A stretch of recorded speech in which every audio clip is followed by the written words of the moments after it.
Alhamdulillah.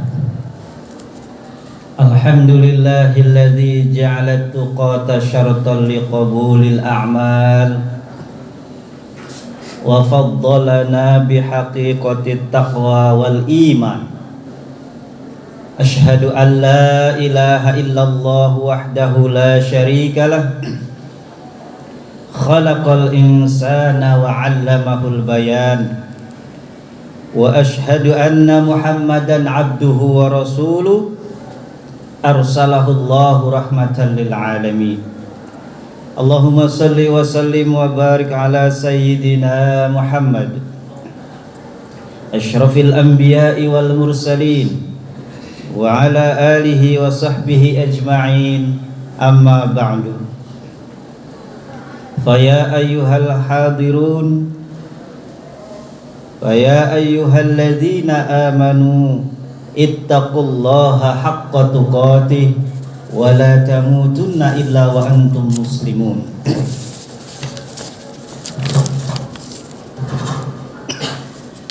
Hadirin jamaah Jumat rahimakumullah.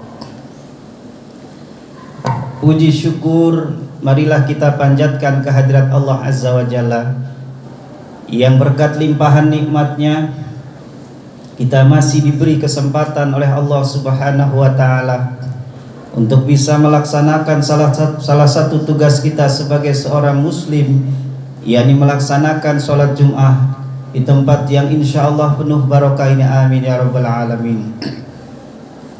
Salawat serta salam semoga tercurahkan kepada junjungan alam, yakni Nabi kita, Nabi besar Muhammad sallallahu alaihi wasallam. Hadirin jamaah Jumat rahimakumullah. Khatib di atas mimbar senantiasa mengingatkan, khususnya kepada diri pribadi khatib dan umumnya kepada jamaah Jumat, agar kita tidak bosan-bosan, tidak bermalas-malasan untuk terus-menerus meningkatkan kualitas ketakwaan kita kepada Allah Subhanahu wa taala. Yani kita berupaya untuk melaksanakan apa-apa yang diperintah oleh Allah, dan kita juga berupaya dengan seluruh kemampuan yang kita miliki untuk menjauhi segala yang dilarangnya.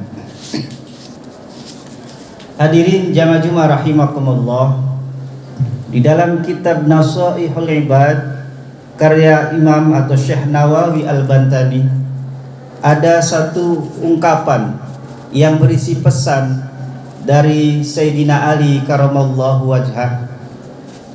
Beliau berpesan kepada umat Islam 3 hal. Yang pertama, kata Sayyidina Ali, inna minan na'imid dunya yakfika al-islam ni'matan. Kata Sayyidina Ali, dari sekian banyak nikmat dunia, maka cukuplah Islam sebagai nikmat bagimu. Saudara-saudara kaum muslimin rahimakumullah, setiap kita pasti mendambakan kenikmatan dalam hidup, dan sekian banyak nikmat kita peroleh, maka nikmat memeluk Islam sebagai keyakinan kita adalah karunia yang tak terhingga besarnya. Nikmat Islam tentu harus kita syukuri. Berapa banyak orang yang tidak memiliki kesempatan untuk dapat memeluk Islam. Padahal Allah Subhanahu wa taala mengingatkan dalam Quran surah Al-Imran ayat 85.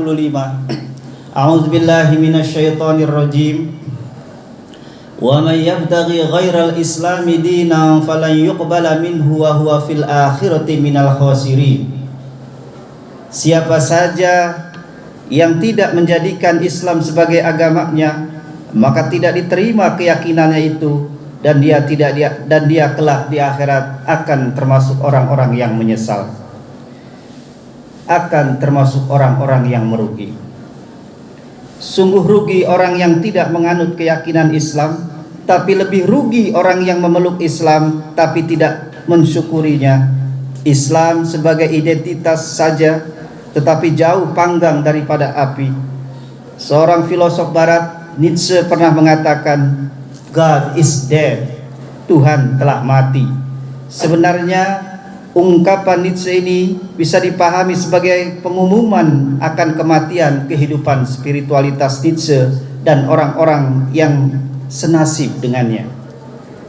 Warisan agama yang mereka terima dan pahami tidak lagi sebuah agama yang mampu membukakan tabir keagungan dan keindahan ilahi, melainkan agama yang penuh dengan muatan dongeng-dongeng, mitos, dan tahayul yang justru menjadi penghalang bagi kebebasan berpikir dan otonomi manusia.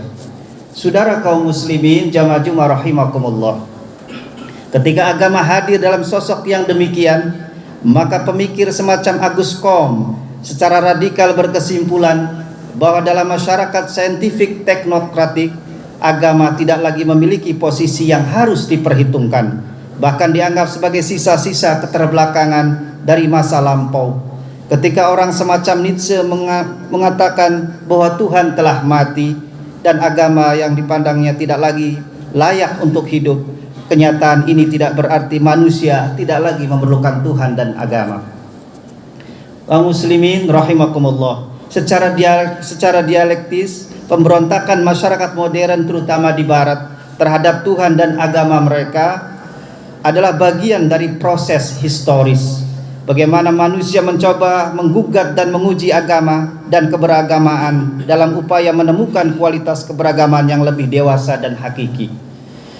Semua agama pada akhirnya akan berdiri di hadapan sejarah untuk diuji. Dengan demikian, sejarah menunjukkan hasil seleksinya bahwa sebagian dari agama itu adalah banyak ditinggalkan oleh orang dan menjadi bagian cerita masa lampau. Sebagiannya bertahan dengan mencoba melakukan modifikasi, dan sebagian lagi hidup secara tegar dan semakin bertambah pemeluknya. Bagaimana dengan Islam? Islam adalah agama yang tegar dan kian hari terus bertambah pemeluknya. Namun seiring dengan pertambahan umat di dalamnya, keberagamaan seseorang atau sekelompok orang sering menjadi problem bagi yang lainnya. Sesama orang yang beragama justru saling berkonflik. Mengapa demikian? Saudara-saudara, menurut psikolog Gordon Allport, bahwa ada dua macam cara orang beragama. Yang pertama, ada orang beragama secara ekstrinsik, yakni keberagamaan yang hanya mencari motif-motif tertentu dalam agama, misalnya untuk status, rasa aman, atau untuk meningkatkan harga diri. Karena lingkungannya Islam, kemudian keluarganya Islam, tetangganya Islam, calon istrinya Islam, saya juga harus Islam. Tetapi amalan yang menjadi kewajibannya sebagai seorang muslim diabaikan begitu saja. Kalaupun dijalani tidak sepenuh hati alias malas-malasan. Orang seperti ini pernah disinggung dalam Al-Quran. Wa idza qamu ila sholati qamu kusala yura'unan nas wala yadhkurunallaha illa qalila. Apabila diperintahkan untuk sholat, maka dikerjakannya dengan malas-malasan, dan mereka semua itu ibadah yang mereka lakukan hanya karena ingin dilihat oleh manusia lain, dan mereka tidak berzikir kepada Allah, tidak mengingat Allah kecuali sedikit. Saudara kaum muslimin jamaah Jumat rahimakumullah. Yang kedua, kata Gordon Allport, ada orang yang beragama secara intrinsik, yakni cara beragama yang dilakukan dengan sikap komprehensif komitmen. Agama diterima dengan sepenuh hati, melakukan hubungan baik dengan Tuhannya, dan kemudian melakukan hubungan baik dengan sesamanya. Hal ini Allah firmankan dalam Quran surah Al-Imran ayat 112. A'udzubillahi minasyaitonirrajim. Duribat 'alaihimud dhillatu aynama suqifu illa bihablim minallah wa hablim minan nas. Ditimpa kehinaan di mana saja kamu berada, kecuali yang melakukan hubungan baik dengan Tuhannya dan melakukan hubungan baik dengan sesama manusia. Saudara kaum muslimin rahimakumullah. Kemudian yang kedua, pesan Sayyidina Ali karamallahu wajhah, wa inna minasyughli yakfika ta'atu syughla. Dari sekian banyak kesibukan, cukuplah ketaatan sebagai kesibukanmu. Saudara kaum muslimin, ketaatan di sini bukan hanya terbatas pada ketaatan dalam ibadah ritual seperti sholat, puasa dan lain sebagainya. Apapun kesibukan kita, kita jadikan kesibukan itu sebagai ibadah kepada Allah. Jadikan setiap langkah kita sebagai ibadah kepada Allah.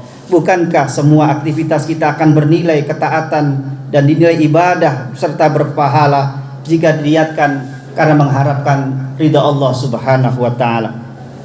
Mencari ilmu di kampus ibadah. Mencari nafkah ibadah. Kemudian mendidik anak-anak juga ibadah. Semua yang kita lakukan, kata Nabi, kullu ma'rufin shadaqah. Setiap kebaikan yang kita lakukan itu bernilai sedekah. Sedekah artinya kita ibadah, dan ibadah artinya kita berpahala apabila melakukan kebaikan apapun. Saudara kaum muslimin, jamaah Jumat rahimakumullah. Kemudian yang terakhir, yang ketiga, pesan Sayyidina Ali karamallahu wajhah, wa inna minal ibrati yakfika al mautu ibratan. Dari sekian banyak pelajaran, maka cukuplah maut sebagai pelajaran bagimu. Saudara-saudara kaum muslimin rahimakumullah, bukankah kita sering menyaksikan berita-berita kematian di sekitar kita, baik di lingkungan kita maupun di media-media? Banyak orang meninggal dengan sebab yang bermacam-macam. Ada karena kecelakaan, tertabrak kendaraan, terkena bencana, terbunuh atau dibunuh, meninggal karena suatu penyakit, bahkan ada yang mati mendadak. Padahal kemarin baru saja ketemu dengan kita, baru saja ngobrol, baru ngopi dengan kita, baru tertawa gembira dengan kita. Tahu-tahu kita mendengar berita kematiannya. Saudara-saudara, hidup hanyalah antrian untuk menuju kematian. Kita hanya tinggal menunggu giliran. Saya, Anda semua suatu saat pasti akan dipanggil oleh Allah Subhanahu wa taala. Kita sering mendengar sebuah nasihat klasik, harimau mati meninggalkan belang, gajah mati meninggalkan gading. Lalu kita manusia meninggalkan apa ketika kita mati? Saudara-saudara, yang kita tinggalkan tidak lain adalah amal soleh dan good story. Sebuah nasihat klasik dari dunia pesantren menyebutkan bahwa setiap orang akan menjadi buku cerita setelah kematiannya. Maka tuliskan dan tinggalkan cerita-cerita yang bagus agar memberikan kehiburan dan inspirasi yang indah bagi yang membaca dan yang ditinggalkannya. Saudara kaum muslimin, mudah-mudahan kita bisa mengambil hikmah dari khutbah ini. Barakallahu li wa lakum fil Qur'anil azim wa nafa'ni wa iyyakum bima fihi minal ayati wadh-dhikril hakim wa taqabbala minni wa minkum tilawatahu innahu was-sami'ul alim. Aqulu qawli hadza wa astaghfirullahal azim li wa lakum wa lisa'il muslimina wal muslimat wal mu'minina wal mu'minat fastaghfiru innahu huwal ghafurur rahim.